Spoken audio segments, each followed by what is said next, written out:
Tu fais partie de ces rares personnes dont les bouches jaillissent toujours de la vérité, mais tu te poses la question, pourquoi c'est toi toujours que tu trouves des problèmes avec les gens? Dans cette vidéo, je vais t'expliquer pourquoi ton attitude peut être considérée comme une menace pour ceux qui gardent éternellement des secrets. Bienvenue à ma chaîne YouTube. Sois avec moi jusqu'à la fin parce qu'il y a une histoire amusante qui viendra juste à la fin de cette vidéo. Merci.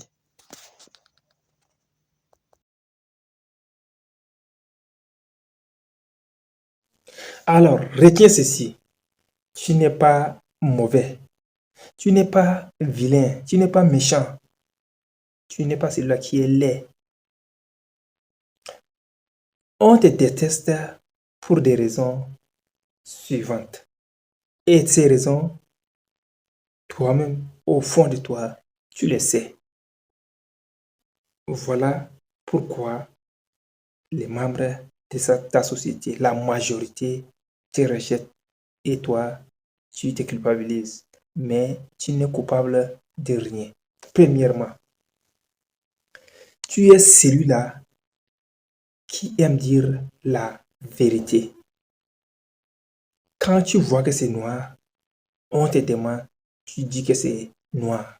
Quand tu vois que c'est blanc, on te demande, tu dis que c'est blanc. Tu n'aimes pas faire le semblant, faire ces petits semblants pour plaire à quelqu'un d'autre. Tu n'aimes pas. À ce niveau, tu deviens une menace pour ceux qui aiment agir juste pour gagner leur vie. Les malhonnêtes, je les appelle comme ça, ceux qui aiment tricher sur la vie pour que leur vie aille mieux. Ils sont prêts à plaire à leur petit Dieu, à celui-là qui leur demande de dire que c'est noir alors que l'affaire est blanche. Ils disent que c'est noir. Au fond d'eux, ils ne sont pas en paix. Ils sont toujours menacés. Ils savent que leur façon d'agir ne leur permet pas de vivre heureux. Mais ils le font. Ils le font parce que leur nature est déjà comme ça. Et là, si tu te retrouves dans une affaire dont ces genres de personnes sont là-dedans, tu deviens une menace pour eux. Et ils te détestent parce que tu aimes dire la vérité. Ils vont faire tout pour te cacher la vérité. Parce que si ça tombe entre tes mains, tu vas les dévoiler. Si tu apparais dans un milieu où ils ont envie de faire leur agitation mensongère, ils pensent que toi, ta présence est une menace, alors ils te détestent. Lorsqu'ils prennent la parole et que toi, tu es là, tu as le secret, que tu vas à tout moment redire la vérité, leur prise de parole est menacée. Et à ce niveau, ils te détestent. Ta présence, ton existence même en question est une menace pour eux. Et là, ils n'aiment pas de ta tête. Voilà pourquoi tu es détesté par ce genre de personnes. Une autre catégorie de personnes qui vont encore te détester, toujours pour la protection du secret.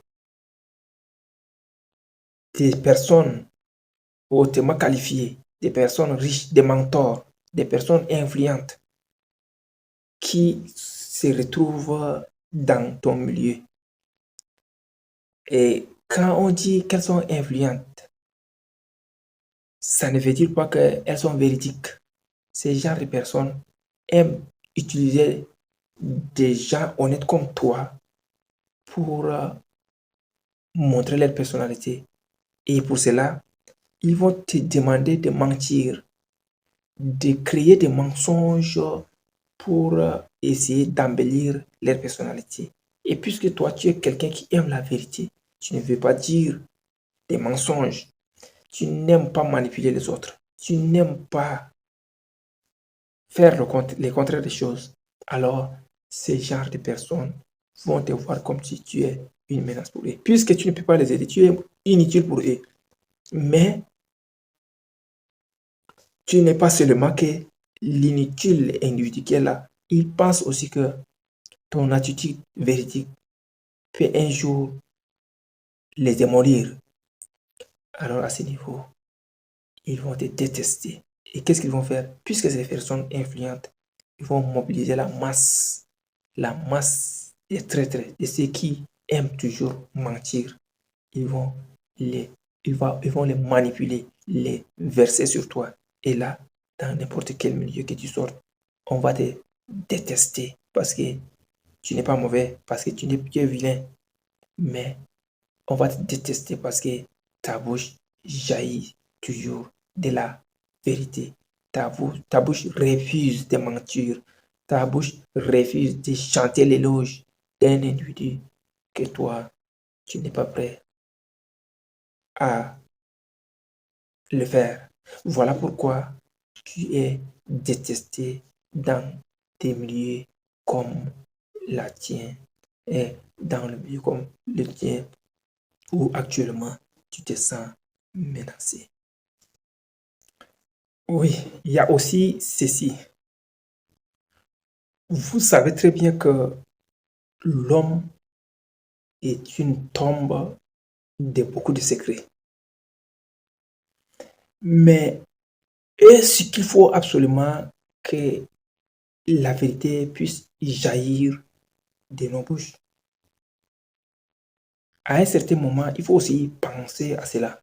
Est-ce qu'il faut toujours dire la vérité?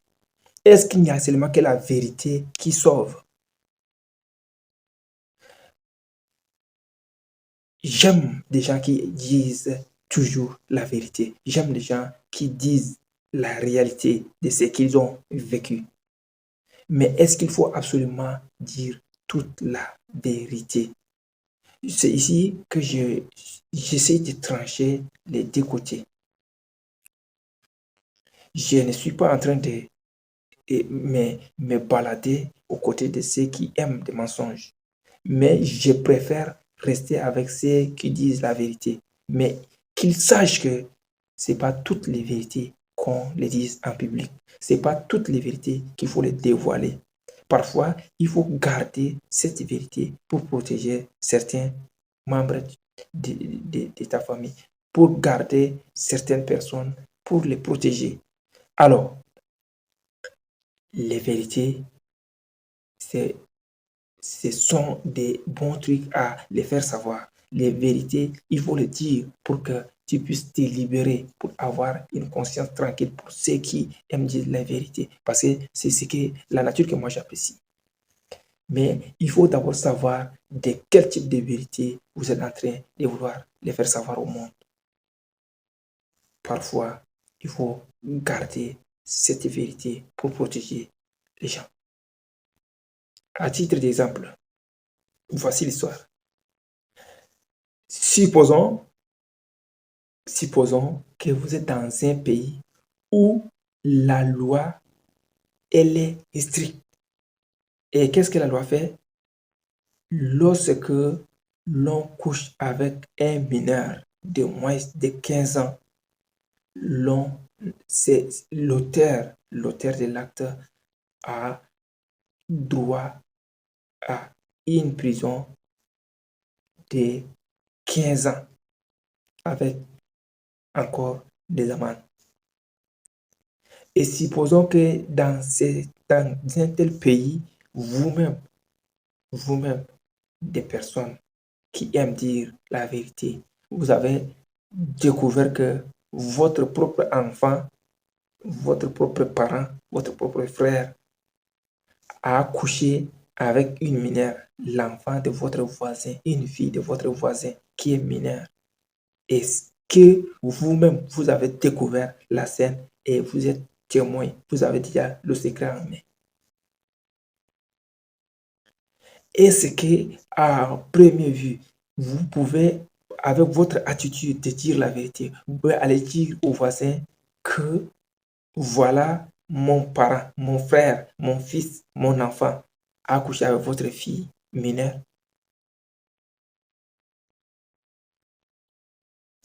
Autre chose, supposons encore que vous n'avez pas pu le faire, vous avez gardé ça, puisque c'est pas votre attitude, vous êtes du genre à dire la vérité.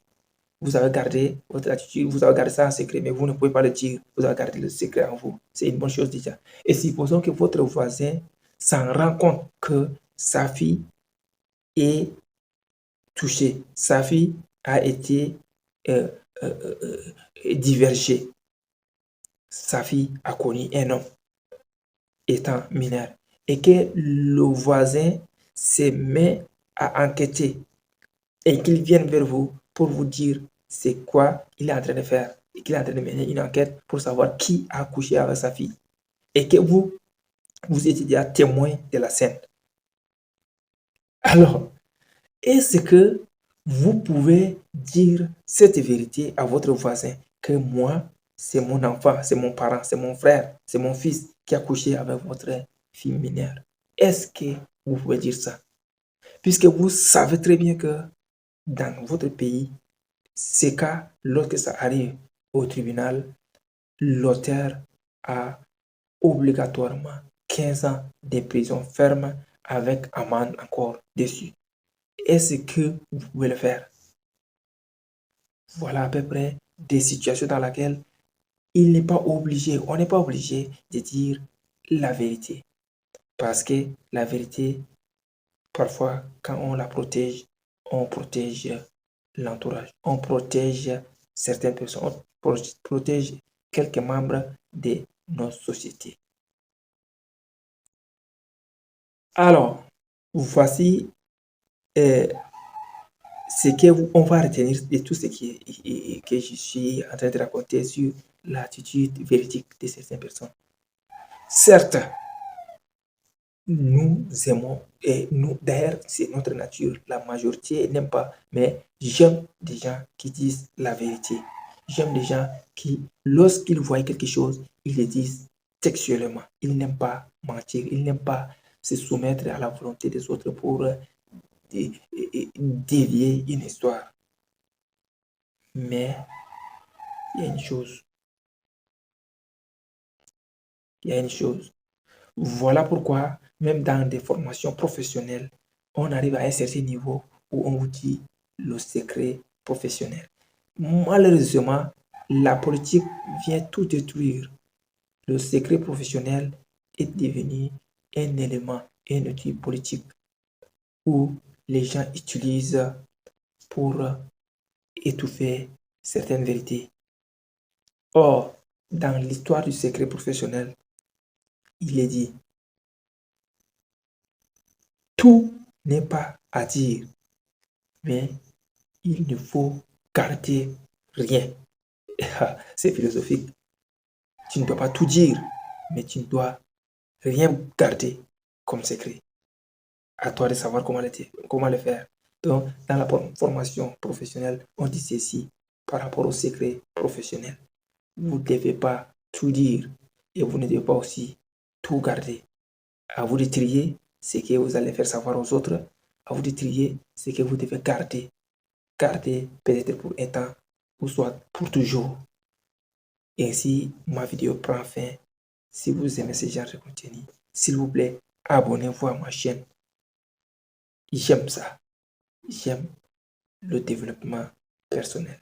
J'aime le développement de l'humanité. J'aime la conscience. J'aime des gens qui disent la vérité. Et j'aime des personnes qui aiment garder aussi le secret. D'ici là, prends fin ma vidéo. Merci beaucoup.